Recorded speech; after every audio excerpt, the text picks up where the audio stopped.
Kelly, the teen programmer with obviously the Tangipahoa Parish Library. And this is going to be a little different as far as introduction goes because by this point, we're near the end of April, which means we're almost at the end of National Poetry Month. And yes, I'm here talking to you teens about poetry. I understand it's not always your favorite subject or genre to indulge in, but hear me out. One of the reasons we struggle with poetry is because poetry is often kind of a difficult art form to get into. But that difficulty is actually part of the reason why it's such an important art form. The other reason we struggle with it is sometimes because it's about love poems, or at least we think of love poetry when we think of it. But today we're going to talk about why it matters and why I hope you will spend more time reading and writing poetry. So let's talk about what we know first, which is love poetry. So I won't get into this, but this is called Crush by Kwame Alexander. And the reason why I want you to think about this first is I said poetry is about struggle and protest and love. And if that feels so different and such a strange divide between those topics, that's because you aren't thinking about love the way I think about love. I've had crushes, and they were wonderful, and then they were awful, because love is a kind of struggle. And when things are hard and you are trying to love someone, even if it's just a close family member, sometimes that's a struggle too. So it's almost like our personal protest against the world when we choose to love, even if it's not working. Okay? So keep that in mind. But there's also poetry written for a number of reasons, such as I mentioned, struggle. For some people, it's a struggle to get the word out about what they're thinking. Sometimes it's a struggle just to understand themselves. So some authors, such as Nikki Grimes, who wrote Ordinary Hazards, wrote as a way of unraveling her thoughts about her own past. Ordinary Hazards is actually a memoir in verse. So if you pick this up, you'll notice that the pages have a lot of white space sometimes, and the lineation is a little different. I don't know how well you can see it, but if you can, definitely come check it out. And that's because all of this can be considered multiple poems and a memoir. Okay? So I will read you just her prologue. I can't deal with crazy. Yeah, I know that's not politically correct, but when you're inches away from someone's mental and emotional avalanche, trust me, the word crazy is what comes to mind. I used to have a friend who stepped on and off the bipolar train once too often for me to handle. Had to cut her loose. Had to. I'd already taken that rough ride with my schizophrenic mother, and that's one ticket I will not buy again.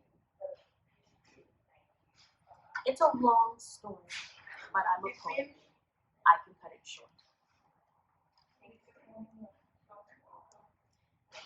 So in just a few words, she gave me the prologue, which is obviously to what is going to be a very difficult story, her life. And if you go through this, you will see many of her struggles. But that's the other benefit of poetry.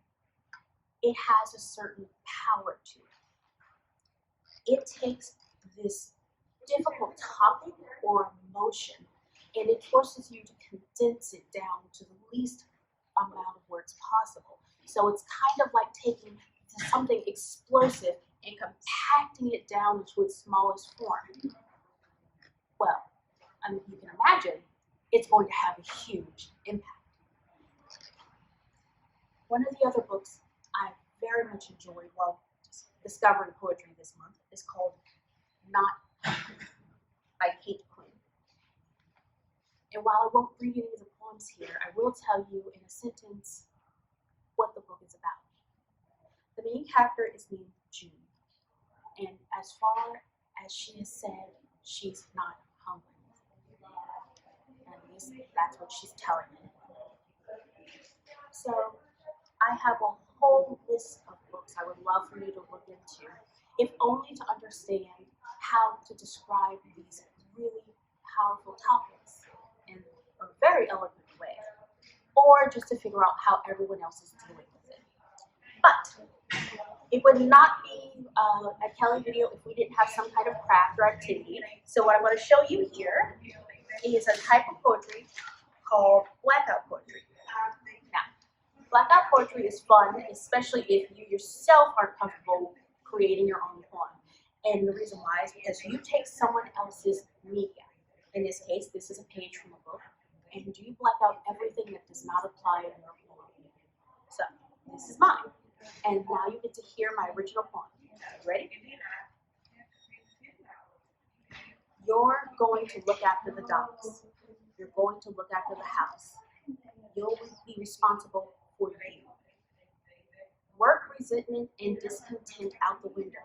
Doubt too. Contemplate an extravagant house so you'll be happy. This was what was always dreamed about, treasured. Patch up homes.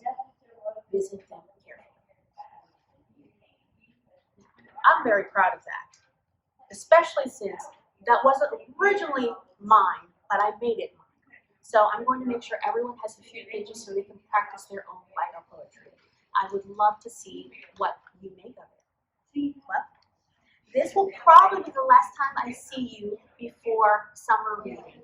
But I want to let everyone know that May 1st is when summer reading registration starts. So if you haven't been around to come visit us at the library, remember, summer reading is coming up and we miss everyone. And I believe the week of June 1st is when we're actually going to start with our kickoff. So don't forget, May 1st registration, and also come back for cookies and comics, because cookies and comics. Anyway, thank you so much for joining us. Happy reading.